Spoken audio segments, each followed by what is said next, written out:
ውድ ቻናላችን ቤተሰቦች እንኳን ወደ ቻናላችን በደና መጣችሁ። ዛሬ የጨዋታ ቀን ነው።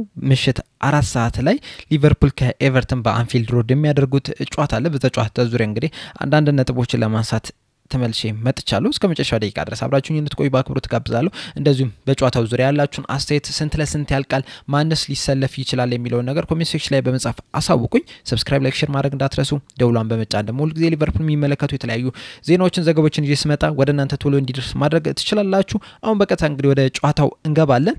ይህ ጨዋታ እንግዲህ 246ኛው የመርሲሳይድ ደርቢ ጨዋታ ነው። በጣም የሚጠበቅ ጨዋታ ነው። በተለይ ደግሞ የመጨረሻው ደርቢ የተደረገበት ሁኔታ እንግዲህ ይህንን ጨዋታ በደንብ እንዲጠበቅ አድርጎታል። የመጨረሻው ደርቢ ላይ እንግዲህ በጉዲሰን ፓርክ የተደረገ ደርቢ ነበር።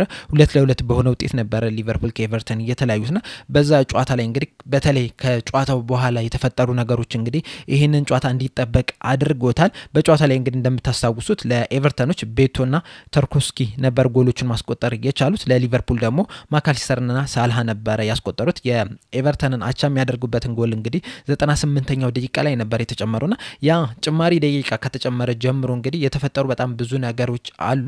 ሁለተኛው ጎል ስትቆጠር የነበረው ፕሮሰስ ራሱ ማለት ነው ብዙ የሚያሳማው ነገር ነው። ዳኛው ፋውል ተሰርቶ ነበር። በጣም ብዙ ነገሮች ተፈጥሯል። ከተጠናቀቀ በኋላ ራሱ 4 ቀይ ካርዶች የታዩበት ጨዋታ ነው። በሊቨርፑል በኩል 3 እንደዚሁም በኤቨርተን በኩል ደግሞ 1 ቀይ ካርድ የታየበት ነው። በሊቨርፑል በኩል አሰልጣኝ አርነ ስሎት እንደዚሁም ምክትል አሰልጣኙ እንደዚሁም ከርቲስ ጆንስ በቀይ ካርድ ሲወጡ፣ በኤቨርተን በኩል ደግሞ ዶኮሮ የነበረ በቀይ ካርድ መውጣት የቻሉትና የዛ ጨዋታ እንግዲህ መጋጋል የዛሬው ጨዋታ ላይ እንግዲህ ትልቅ ተጽዕኖ ይኖረዋል ተብሎ ነው የሚጠበቀው። በተለይ ደግሞ በተጫዋቾቹና በደጋፊዎቹ መካከል ደጋፊዎቹም እንግዲህ ይህንን ነገር ይረሱታል ተብሎ አይጠበቅም። እናም ተጫዋቾቹ እንግዲህ ይህንን ጨዋታ ለማሸነፍ በጣም በወኔ የሚገቡ ነው የሚመስለኝና ከባድ ፉክክር የምናይበት ጨዋታ ይሆናል። እንደዚሁም ኤቨርተኖች ደግሞ የበለጠ ለማበሳጨት በተለይ ደግሞ ትናንትና ምሽት ላይ እንግዲህ አርሰናል ፉልሃምን 2-1 በሆነው ውጤት ማሸነፍ እችሏልና ከሊቨርፑል ጋር ያላቸውን የነጥብ ልዩነት እንግዲህ ወደ 9 ማጥበብ እችሏል። ዛሬ ሊቨርፑል ቀሪ ጨዋታውን ይጫወታልና ዛሬ ኤቨርተኖች ነጥብ አስጥለው እንግዲህ የዋንጫ ፉክክር ውስጥ ትልቅ ተጽዕኖ መፍጠር የሚፈልጉ ነው። ምክንያቱም እንግዲህ ደርቢ ስትሆን ምን ጊዜም የደርቢህን የሆነ ነገር ማስጣል ነው የምትፈልገውና ያንን ለማድረግ ይገባሉ። በተጨማሪም ደግሞ ኤቨርተኖች እንግዲህ ላለፉት አመታት እንግዲህ ለምንም ነገር እየተፎካከሩ አይደለም የሚገኙት። በተለይ ደግሞ ዴቪድ ሞይስ ከኤቨርተን ከወጣ በኋላ ዴቪድ ሞይስ በኤቨርተን እያለ እንግዲህ አራተኛ ለመግባት ለሻምፒዮንስ ሊግ ለኢሮፓ ሊግ ምናምን ሲፎካከሩ ተመልክተናቸዋል። ነገር ግን እሱ ከወጣ በኋላ እንግዲህ ይሄ ነገር በጣም ቀዝቅዞባቸዋልና ብዙ ጊዜ ላለመውረድ ነው እየተጫወቱ ያሉትና ምን ጊዜም በሲዝኑ ላይ እንግዲህ ለነሱ ወሳኙ ጨዋታ የሊቨርፑል ጨዋታ ብቻ ነው። ለኛ ያን ያህል ወሳኝ የሚባል ጨዋታ አይደለም። በርግጥ ደርቢን ማሸነፍ ወሳኝነት ቢኖርም ነገር ግን ደግሞ ሌሎች ምንፎካከራቸው ቲሞች አሉ። ለምሳሌ ማንቸስተር ዩናይትድ ትልቅ ተፎካካሪያችን ነው። እንደዚሁም ማንቸስተር ሲቲ እንግዲህ ያለፉት አመታት ትልቅ ተፎካካሪያችን ነው። ዘንድሮ ከአርሰናል ጋር እንግዲህ እየተፎካከረን ያለነውና በሻምፒዮንስ ሊጉም በኤፍኤ ካፕም በሊግ ካፕም በፕሪሚየር ሊጉም እየተፎካከረን ነው የምንገኘውና ያን ያህል ወሳኝ የምንለው ጨዋታ አይደለም። ከሌሎቹ አንፃር ስንመለከተው ተመሳሳይ ነው። አሁን ለምሳሌ ቼልሲ ጋር ከምናደርገው ጨዋታ አንፃር ስንመለከቱ ያን ያህል ትልቅ ላይሆን ይችላል። ምክንያቱም እንግዲህ ቼልሲ ለዋንጫ የሚፎካከረን ቲም ስለነበረ ማለት ነውና ምናልባት ከነበርንማውዝ ጋር እንደምናደርገው ጨዋታ ነው። ምናልባት ትንሽ ደርቢ መሆኑ እንግዲህ ያንን ነገር ትንሽ ከፍ ሊያደርገው ይችላል እንጂ ያን ያህል ትልቅ ጨዋታ አይደለም። ለነሱ ግን ማለት ነው ምንም አይነት የዋንጫ ፉክክር ስለሌለባቸው ይህንን ጨዋታ ማሸነፍ እንግዲህ የዋንጫ ያህል ነው ለነሱ የሚታየውና በዛ ምክንያት እንግዲህ በወኔ ሊገቡ ይችላሉ ማለት ነው በዛሬው ጨዋታ ላይና ከባድ ፉክክር ይኖራል ተብሎ ነው የሚጠበቀው። ነገር ግን በዚህ ጨዋታ ላይ እንግዲህ የተለያዩ ተጫዋቾች በጉዳት ምክንያት ይሄ ጨዋታ የሚያመልጣቸው ይሆናል። በሊቨርፑል በኩል እንግዲህ ጎሜዝና ትሬንት አሌክሳንደር አርኖልድ ሙሉ ለሙሉ ያመልጣቸው። እንደዚሁ ሞርተንም ራሱ የዛሬ ጨዋታ ላይ እንደማይሰለፍ ተነግሯል። ነገር ግን ጥሩ ዜናው ምንድነው ብራድሊ ነው። ብራድሊ እንግዲህ ልምምድ ማድረግ ጀምሯል። እንደውም 1-5-6 ቀን ሆኖታል ነው እየተባለ ያሉና ምናልባት ዛሬ እሱን ልንመለከተው እንችላለን። በርግጥ በትናንትና ጋዜጣው መግለጫ ላይ እንደተናገሩት ከሆነ እንግዲህ የዛሬ ጨዋታ ላይ በቋሚ ሆኖ የመጀመርም ቻንስ አለው ሲሉ ነበር። እንግዲህ ጋዜጣው መግለጫውን ካልሰማችሁት መለስ ብላችሁ እዚህ ቻናል ላይ ስላለ መመልከት ትችላላችሁ። ስለዚህ እሱ መመለስ ጥሩ ነገር ነው። ጎሜዝም በበኩሉ እንግዲህ ልምምድ መስራት ጀምሯል። ይህም ራሱ በጣም ጥሩ ዜና ነው። ነገር ግን በቅርቡ ይመለሳል ተብሎ አይጠበቅም። በኤቨርተን በኩል ደግሞ ማንጋላና ካልቨርት ሊዩን የዛሬው ጨዋታ እንደሚያመልጣቸው ተነግሯል። ነገር ግን ማኮኔል፣ ንዶይና ሚሊኮቪች እንግዲህ የዛሬው ጨዋታ ላይ ሊሰለፉም ላይሰለፉም ይችላል እየተባለ ያለውና እነዚህ ተጫዋቾች እንግዲህ የዛሬው ጨዋታ የሚያመልጣቸው ይሆናል። ሌላኛው የምንመለከተው ነገር ደግሞ የዚህ ጨዋታ አስፈላጊነቱ ነው። ለሁለቱም እንግዲህ በጣም አስፈላጊ የሚባል ጨዋታ ነው። ለሊቨርፑል ትናንትና ቀደም እንደነገርኳችሁ እንግዲህ አርሰናል ማሸነፍ ይችላል። የነጥብ ልዩነቱም ወደ 9 ወርዷልና ዛሬ አሸንፈው እንግዲህ ወደ 12 መመለስ ይፈልጋሉ። በተጨማሪም ደግሞ ከዚህ በኋላ እንግዲህ 9 ጨዋታ ነው ሊቨርፑል የሚቀረውና የዛሬውን ጨዋታ ካሸነፈ እንግዲህ ዋንጫውን ለማሸነፍ ያለው እድል በጣም እየሰፋ ነው የሚመጣውና አሸንፈው እንግዲህ ከአርሰናል ጋር ያለውን የነጥብ ልዩነት ማስፋት ይፈልጋል። በተጨማሪም ደግሞ ያለፉትን ሁለት ጨዋታዎች እንግዲህ ሊቨርፑሎች ሁለቱንም ተሸንፏል። አንደኛው በፒኤስጂ ነው፣ አንደኛው በኒውካስል ነውና በዚህ ዙሪያ ራሱ አስተያየት ሰጥተው ነበርና ምንድነው ያሉት?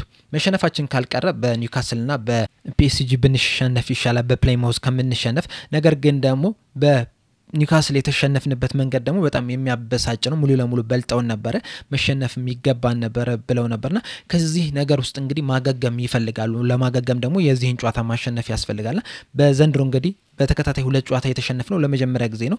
በተከታታይ 3 ጨዋታ ደግሞ ከተሸነፍን ትንሽ ረዘም ያለ ጊዜ ሆኖናልና ያ ነገር እንዳይፈጠር ደግሞ ተጫዋቾችም ይፈልጋሉ ይሄ ሪከርድ እንዳይመዘገብባቸውና ይህንን ጨዋታ በማሸነፍ እንግዲህ ከዚህ በተከታታይ ሽንፈት ለመውጣት ይረዳል። በተጨማሪም ደግሞ ለዋንጫው ላይ ያለውም ተጽዕኖ እንግዲህ ከፍተኛ ነው የሚሆነው። በተጨማሪም ደግሞ ኤቨርተንን ነው የምናሸንፈው ደርቢም ስለሆነ ማለት ነው ትልቅ ትርጉም አለው።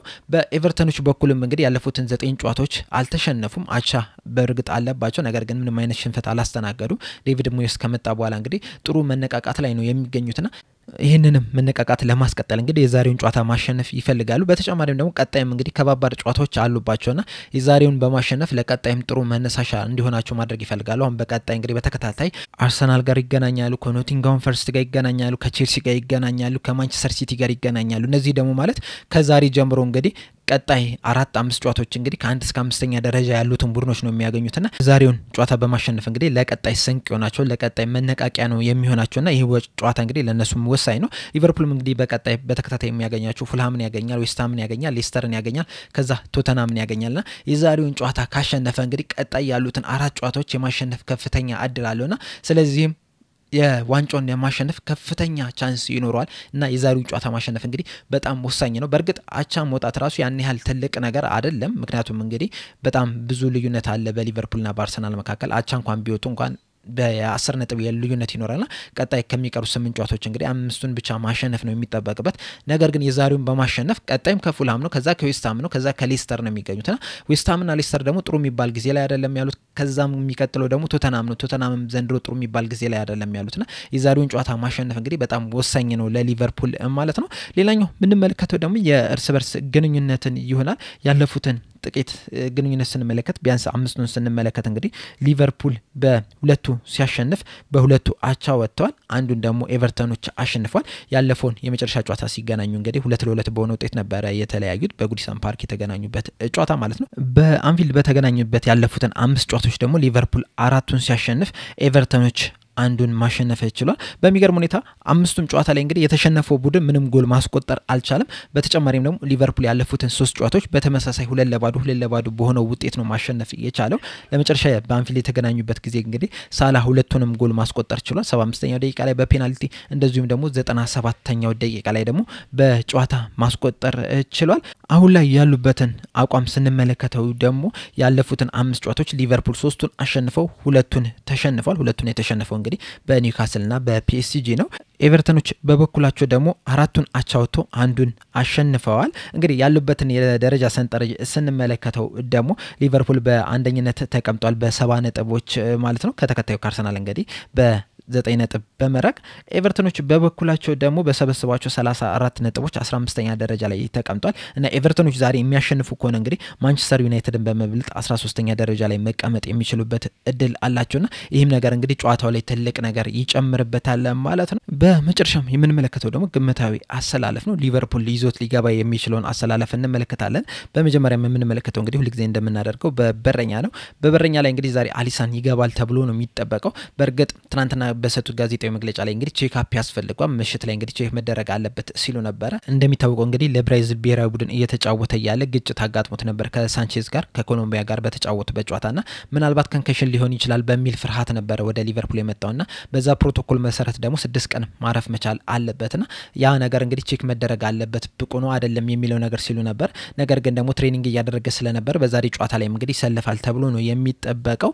በቀኝ መስመር ተከላካይ ላይ ስንመለከተው ደግሞ ዛሬም ኳንዛ ኳንዛ ይጀምራል ብዬ ነው ማስበው በርግጥ ብራድሊ ተመልሷል በቋሚነት መጀመር የሚችልበትም እድል አለ ብለው ነበር ነገር ግን ደግሞ ከጉዳት እንደመመለሱ መጠን ትንሽ ራቅ ያለ ጉዳትም ስለነበረበት እንግዲህ ለረጅም ጊዜ ከሜዳ ስለራቀ ዛሬ እሱን አስገብቶ ሪስክ ይወስዳሉ ብዬ አላስብም በተለይ ደግሞ ከኤቨርተን ጋር እንደመጫወታችን መጠን ኳንዛ ይጀምራል ብዬ ነው የማስበው የመሃል ተከላካዮችን ስንመለከት ደግሞ ኮናቴና ቨርጂል ቫን ዳይክ ይጀምራሉ ተብሎ ነው የሚጠበቀው ኮናቴ እንደሚታወቀው እንግዲህ ለፈረንሳይ ብሔራዊ ቡድን እየተጫወተ ያለ የመጀመሪያው ጨዋታ ላይ እንግዲህ 45 ደቂቃ ብቻ ተጫውቶ ነበር የተቀየረውና ምናልባት ጉዳት ሊሆን ይችላል የሚል ፍርሃት ነበር ነገር ግን ዲዴዴሽ እንደተናገሩት ከሆነ ግን የጉዳት ፍርሃት ሳይሆን ለታክቲክ በሚል ነበር የቀየር ነው ጥሩ ስላልተጫወተ ነው ብለዋልና ዛሬ እንግዲህ በሙሉ ብቃቱ ወደ ሜዳ ይመለሳል ተብሎ ይጠበቃል በግራ መስመር ተከላካይ ላይ ስንመለከት ደግሞ ሮበርትሰን ዛሬ ይጀምራል ተብሎ ነው የሚጠበቀው ሮበርትሰን እንግዲህ በተለይ በየቅርብ ሳምንታት እንግዲህ ጥሩ የሚባል እንቅስቃሴን እያደረገ ነው የሚገኘውና ያንን ብቃቱ አሁንም ያስቀጥላል ተብሎ ነው የሚጠበቀው የመሃል ሜዳ ተጫዋቾችን ስንመለከት እንግዲህ ማል ደብል ፒቮት ላይ ግራቨንበርችና ማካሊስተር ይጀምራሉ ያስባሉ በርግጥ ከኢንተርናሽናል ብሬክ ነው የተመለሱት ማካሊስተርም ከላቲን አሜሪካን የተመለሰውና ምናልባት ይህ ጨዋታ እንግዲህ ቅዳሜ ወይ እሁድ ተደርጎ ቢሆን ኖሮ ማካሊስተር ይጀምራል ብዬ አላስብም ነበር ነገር ግን ደግሞ ከላቲን አሜሪካ ከተመለሰ በኋላ እንግዲህ የረፍት ቀንም ስለተሰጠው እንደዚሁ ቅዳሜና እሁድም ስላልተጫወተን እንግዲህ በዛሬው ጨዋታ ላይ በቋሚነት ይጀምራል ተብሎ ይጠበቃል በተለይ ደግሞ ማካሊስተር ሲኖር እንግዲህ ሊቨርፑሎች የተረጋጉ ነው የሚሆኑት እንደዚሁም ደግሞ ስትራቴጂያቸውን በደንብ መተግበር የሚችሉበት ሁኔታ ነው ያለውና እሱም ዛሬ ይጀምራል ተብሎ ይጠበቃል ግራቨንበርችም እንግዲህ በዚህ በኢንተርናሽናል ብሬክ ጨዋታ ለኔዘርላንድ ተጠርቶ ነበር ወደዛም ሄዶ ነበር ነገር ግን በጉዳት ምክንያት እንግዲህ ወደ ሊቨርፑል ተመልሷል ነገር ግን ያለፉትን ጥቂት ቀናት እንግዲህ ልምምድ መስራት ችሏል እና ለዛሬ ጨዋታም እንግዲህ ብቁ ነው ብለዋል አሰልጣኝ አርነ ስሎት ስለዚህ በዛሬ በቋሚነት ይጀምራል ተብሎ ይጠበቃል 10 ቁጥር ቦታ ላይ እንግዲህ ሳቡዝ ላይ ይጀምራል ብዬ አስባለሁ በርግጥ ሳቡዝ ላይ እንግዲህ ያለፉትን ጥቂት ጨዋታዎች በተለይ ለሊቨርፑል እየተጫወተ ያለ ሲዳከም ተመልክተናል በጣም ሲሯሯጥ ነበርና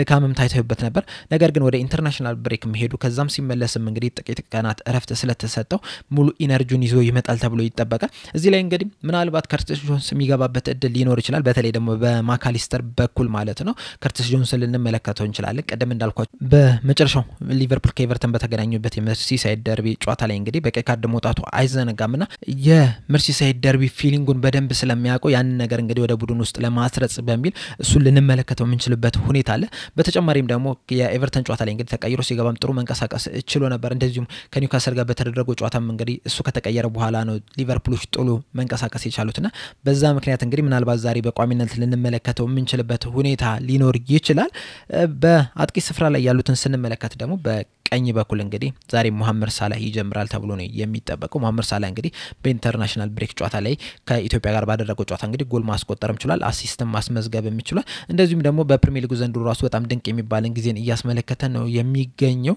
ጎሎችን እያስቆጠረ ነው ያለው ዘንድሮ እንኳን 27 ጎሎችና 17 አሲስቶችን ማስመዝገብ ችሏል በ29 ጨዋታዎችና በ29 ጨዋታዎች እንግዲህ ወደ 44 የጎል ኮንትሪቢዩሽን ማድረግ የቻለ ተጫዋች ነውና ድንቅ የሚባልን ጊዜን እያሳለፈ ነው የሚገኘው በተጨማሪም ደግሞ በአንፊልድ በተደረጉት ያለፉት 14 የፕሪሚየር ሊግ ጨዋታዎች እንግዲህ በ13 ላይ ወይ ጎል አስቆጥሯል ወይ አሲስት አድርጓል ባለፉት ተከታታይ 12 ጨዋታዎች ደግሞ እንደዚሁ ጎል ወይም አሲስት ማድረግ ይችላልና በጣም ጥሩ ጊዜን እያሳለፈ ነው የሚገኘው ከሱ በላይ እንግዲህ ሪከርድ ያለው ማን ነው አለን ሽረር ነው አለን ሽረር እንግዲህ በ1995-96 የውድድር ዘመን ላይ እንግዲህ 13 ጨዋታዎችን ወይ ጎል አግብቷል ወይ አሲስት አድርጓል ለተከታታይ ጨዋታዎች እንደዚሁም ደግሞ በ1996-97 የውድድር ዘመን ደግሞ ለ15 ተከታታይ ጨዋታዎች እንግዲህ ወይ ጎል አግብቷል ወይ አሲስት አድርጓልና ምናልባትም እንግዲህ ይሄንን ነገር ሪከርድ ሊሰብርበት የሚችልበት እድል አለው በዘንድሮ የውድድር ዘመንና በዛሬው ጨዋታ ላይ እንግዲህ ጥሩ እንቅስቃሴ ያደርጋል ተብሎ ይጠበቃል በ9 ቁጥር ቦታ ላይ ስንመለከተው ደግሞ ይሄ ቦታ ነው እንግዲህ ለሊቨርፑል በጣም አስቸጋሪ የሆነው ቦታ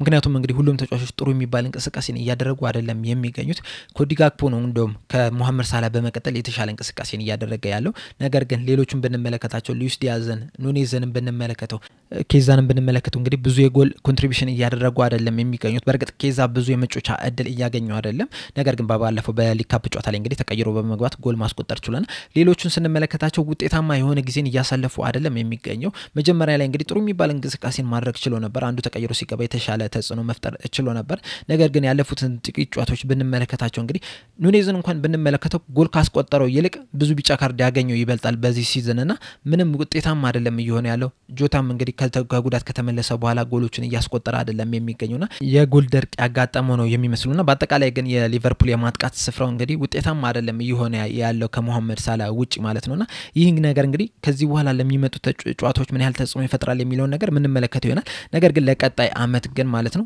በጣም ብዙ ለውጦች የሚያስፈልጉት ቦታ ቢኖር ያጥቂው ስፍራ ነው። እንደውም ከአንዳንድ ተጫዋቾች ጋር እንግዲህ ሊቨርፑሎች ስማቸው እየተያዘ ነው የሚገኘው ከኤኪቲኬ ከፔድሮ ከሴስኮ ጋርም እንደዚሁም ከአሌክሳንደር ኢሳክ ጋርም እንግዲህ ያጥቂ ስፍራ ለማጠናከር እንግዲህ የተለያዩ ተጫዋቾችን እየተመለከተ ይገኛል። ምክንያቱም ደግሞ ጎሎችን ያገኙ አይደለም ከዛ ቦታ ላይ በተለይ ደግሞ ከሚፈጠረው እድል አንፃር ማለት ነው።